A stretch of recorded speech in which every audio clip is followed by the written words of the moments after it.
هاي، ازيكم؟ عاملين ايه؟ يا رب تكونوا كلكم بخير. فيديو النهارده جايلكم فيه ورقبتي قد السمسم. ليه بقى؟ هقول لكم ليه. اول حاجه ماشي، علشان ادي نوت بوك واحده، ماشي. استنى التانية،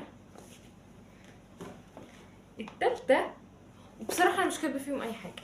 الفيديو النهارده فانا مش محضره فيهم اي حاجه، مش كاتبه حتى نقط كده امشي عليها، بس كنت حابه اعمل فيديو واكلمكم عن الموضوع ده. بصراحه انا مريت بيه وقعت بسببه في مشاكل، او مش مشاكل بس، وقعت في حوارات انا كنت في غنى عنها يعني.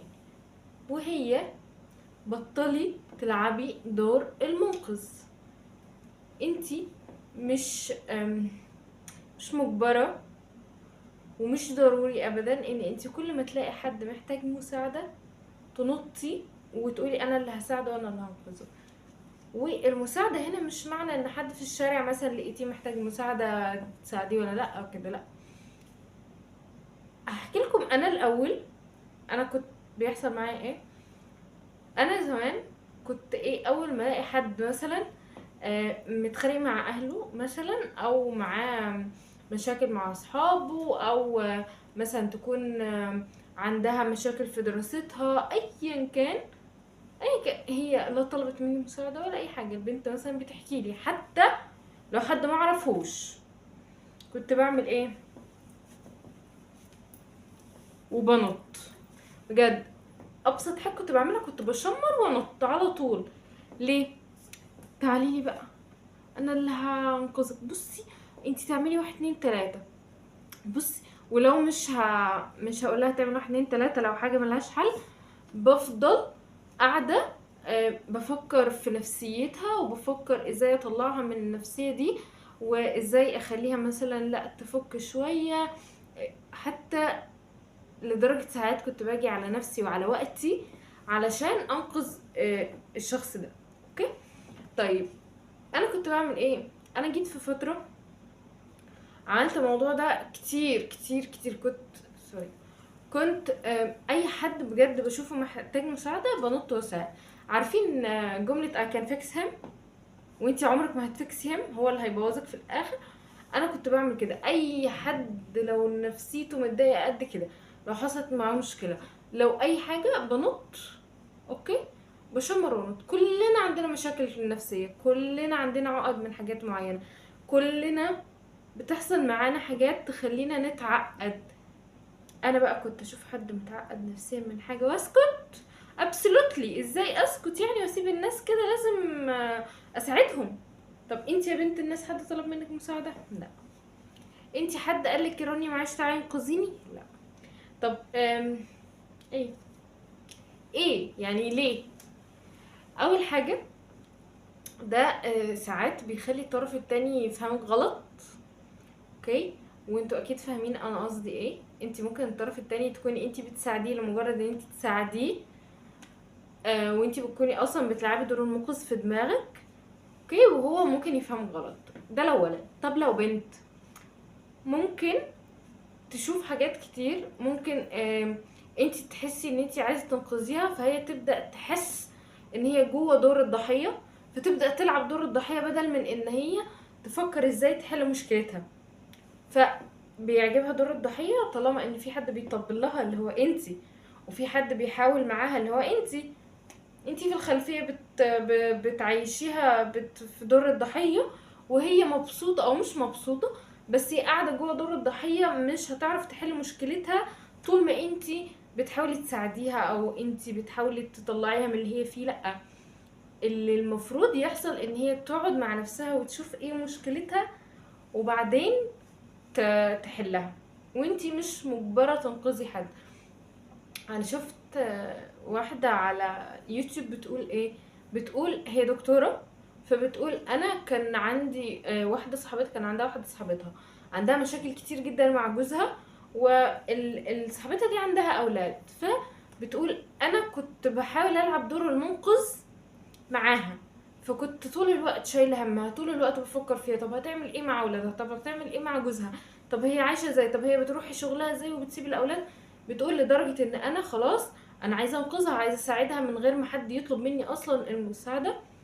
فبتقول كنت اروح لها البيت وكل يوم اخد منها الاولاد. بتقول انا كنت شغاله من البيت، اي كنت باخد منها اولادها اخدهم عندي البيت كل يوم كل يوم كل يوم، لان انا كده بحس ان انا على الاقل بخفف من عليها عبء الاطفال لعدد معين من الوقت، بحيث ان هي تروح شغلها براحتها، ترجع البيت تريح شوية، وانا بالليل ابقى اودي لها الاولاد، او في اي وقت ابقى اودي لها الاولاد. بتقول مع الوقت لقيت نفسي بزود على نفسي مسؤوليات اكتر، لان انا كمان عندي اولاد، عندي بيتي، عندي حياتي.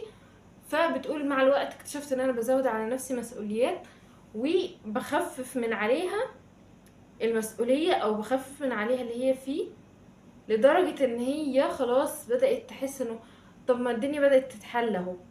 وهو مفيش حاجة بدأت تتحل، هي صاحبتها اللي هي الدكتورة اللي هي بتتكلم هي اللي بدأت تشيل شوية من عليها.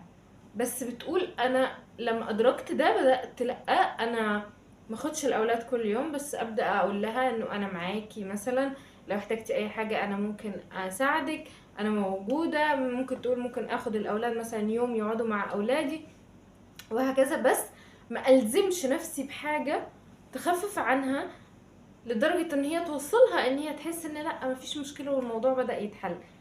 بتقول لما بدأت اعمل كده هي بدأت ترجع عليها مسؤوليات الاطفال تاني، ولادها بدأت تشوف وتقف تحل مشكلتها، بدأت تشوف انه اوكي انا في مشكلة ولازم احلها، حد شال عني شوية بس ستيل المشكلة موجودة وانا لازم احلها. والفعل بدأت تحلها والدنيا بدأت تظبط معاها. طيب انا كنت بشوف مثلا واحدة من صحابي عندها مشكلة مع اهلها، او عندها مشكلة مع واحدة تانية من صحابنا، يا الله كنت بقعد اشيل همها واقعد افكر اليوم كله هي هتعمل ايه، طب هي بتحس بايه، وافضل معاها طول الوقت على الواتساب وما سيبهاش ولا دقيقة وي وي وي وي. ده صراحة كان ممكن بيساعد صحابي في وقت من الاوقات، او بيساعد الناس اللي حواليا في وقت من الاوقات، بس ده كان بيجي عليا انا كان بيجي على وقتي، كان بيجي على طاقتي. انت دور المنقذ اللي انت بتلعبيه ده بياخد من طاقتك بشكل. انا كنت باجي خلاص في نص اليوم بفصل، ما ببقاش عارفه اعمل حاجه لنفسي، ما ببقاش قادره حتى افكر في نفسي. مجرد تفكير في نفسي، حتى لو مش هقوم اعمل حاجه، مجرد تفكير ان انا اعمل حاجه لنفسي ما كنتش بقدر عليه، لان خلاص انا طاقتي كلها راحت في حد تاني او لحد تاني. طب وبعدين، وعايزه اقول لكم ان انا فقت متاخر جدا، فقت لما الموضوع ده بدا يعمل لي حوارات. كنت بحس ان انا مسؤوله عن مشاعر الشخص ده، ومسؤوله عن ان الشخص ده يطلع من اللي هو فيه.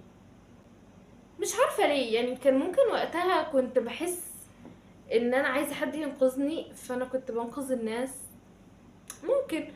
والدكتوره اللي انا شفتها كانت بتتكلم دي هي دكتوره نفسيه، فكانت بتقول انه انا كنت بعمل كده لان كنت عايزه انسى الحاجات اللي معايا. بتقول انا كان عندي مسؤوليات كتير، فكنت عايزه انسى مشاكلي انا واحل مشاكل حد تاني، لان انا وقتها كنت محتاجه حد يحل لي مشاكلي، وما كانش عندي الجرأة ان انا اواجه مشاكلي واحلها، فبدأت احل مشاكل الناس التانية.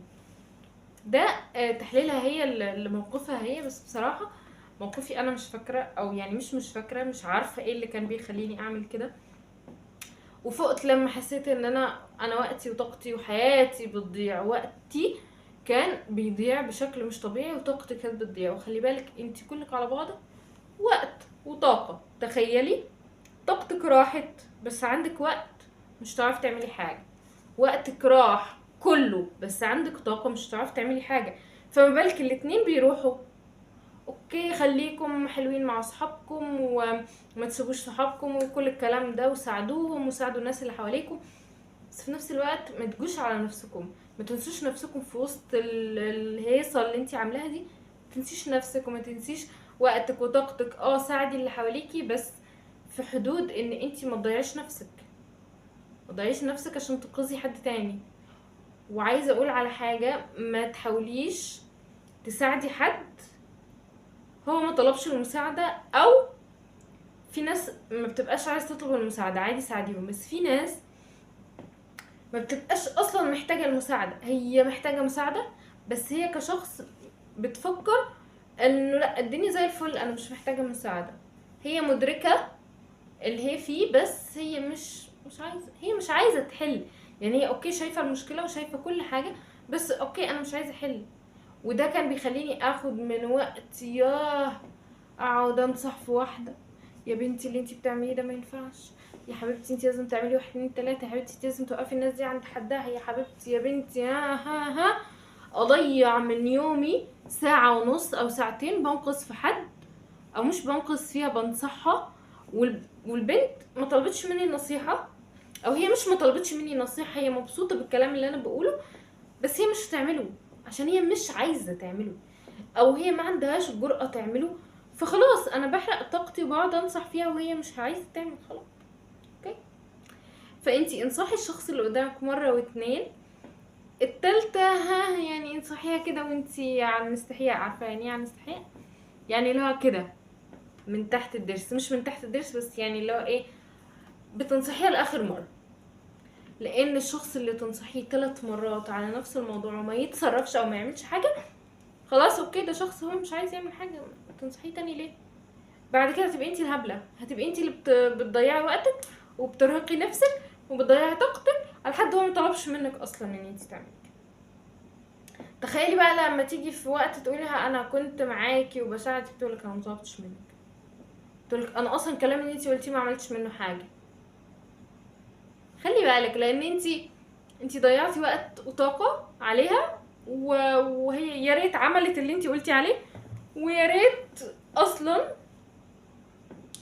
اصلا قدرت ان انتي قلتي حتى لو انا مش هعمل مثلا. على الاقل يعني اضعف الايمان هنقدر الشخص اللي قدامنا ان هو ضيع من وقته ومن طاقته وقال لنا الكلام ده وتعب فيه، حتى لو مش هنعمل نقدر طاقة الشخص. لا تخيلي كل ده ما يحصلش، خلاص انتي بتعافري مع حد ليه؟ وبس. ده كان فيديو النهارده. ويا جماعه بليز، عشان انا 99.9 من الناس اللي بيتابعوني مش عاملين سبسكرايب. يا جماعه انتوا مش عاملين اشتراك ليه؟ مواضيعي مش عاجباكم، كلامي مش عاجبكم، يا جماعه ممكن تعملوا لايك على الفيديو، ممكن تبعتوه لاصحابكم يشوفوا الفيديوهات معاكم، يعني عادي احنا عيله في بعض، ابعتوه اوكي.